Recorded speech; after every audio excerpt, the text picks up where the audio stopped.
Hey guys, what's up? I'm Mark, and in this channel, I talk a bit about lifestyle, but I mostly talk about business and investments. In today's video, we are continuing our discussion on being an Airbnb host.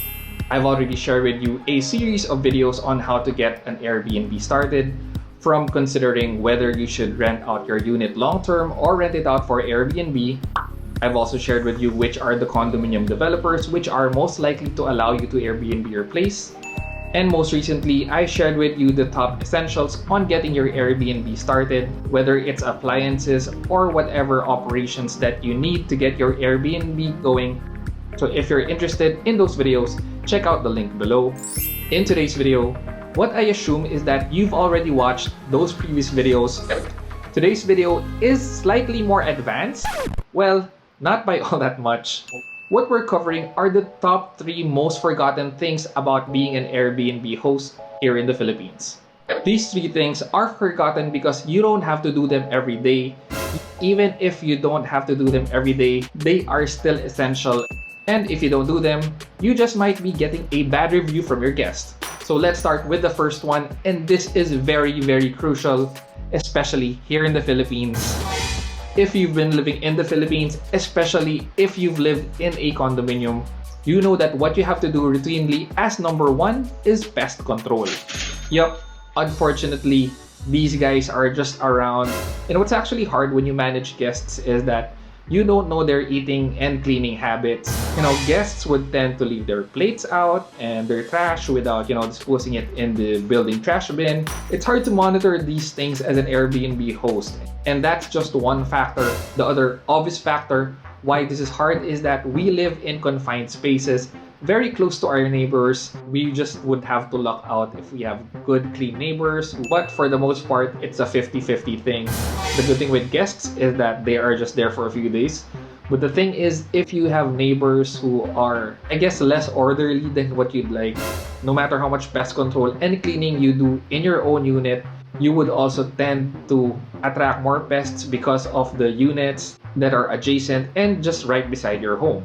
No matter how clean you keep your place, even if you have house rules for your guests and reminders, pest control is just the number 1 thing that you have to do if you have a pest manifestation in your home. You can do this as much as every week until the pests are eradicated. But for me, I do this probably anywhere from once a month or every other month. It really depends on the state of the condominium unit. I think you're pretty lucky if you can do this just quarterly. For pest control services, there are many providers you could look up online. But my suggestion to you is to work with your building admin. And what usually happens is that you can get a discount when you book their pest control service provider on the same day that they are fumigating and doing service throughout the building. You would have to pay much more when you schedule this on a different day. So that's what I suggest. Again, the number 1 thing, and maybe this is the one most important thing out of the 3 here, would be pest control. So let's move on to number 2. Slightly less important, but important enough nonetheless for me to include. What you have to do routinely as well is your aircon cleaning and maintenance. Again, we are in a tropical climate, and the air conditioner can really make or break the guest experience. It's also not enough that you clean the air conditioning yourself. Yes, you can do some routine wiping, get some dust off the covers and its vents, but for you to really maintain your air conditioning unit, you need this professionally cleaned. So these professional guys have their big hoses and their equipment. They really take your air conditioning unit apart. And the good thing with routinely cleaning your air conditioning unit professionally would be some cost savings that you can actually get with your electricity bill. A clean air conditioner unit would be more efficient, doesn't have to work as hard. So how often do you have to do this? It really depends. You have to look at your air conditioning and how it's positioned. Is it accumulating a lot of the dust outside? Are you near a street? Are you high enough that you don't get too much of the dust? Or is your unit low enough that it gets a bit of dust here and there? For me personally, I have my air conditioning units cleaned 2 to 3 times a year. If you are feeling generous and you feel like your air conditioning unit is situated in a very dusty area of the building, perhaps you can even do it quarterly. These costs pile up, but It's very important for an Airbnb business to be always at tip-top shape. When we're hosting guests, we really have to look out for their comfort, and if your air conditioning unit bogs down when a guest is there, I'm pretty sure the guest will leave and you would have to offer a refund. Airbnb would ask you to refund the guest. And then lastly, we move on to number 3. This one probably has the least impact if you don't do it as routinely. Perhaps this is something that you don't have to schedule as regularly, but it's more for the inherent cleanliness of your unit. You have to have your mattress and your sofa cleaned a few times a year as well. So yes, perhaps this is something that's usually overlooked. And honestly, this is something that you can probably get away with if you forget. But again, it's quite important and maybe just nice for your guests if you get to clean your sofa and your bed professionally, maybe 2 to 3 times a year. So these guys again come in with their special machines, their vacuums, and their hoses.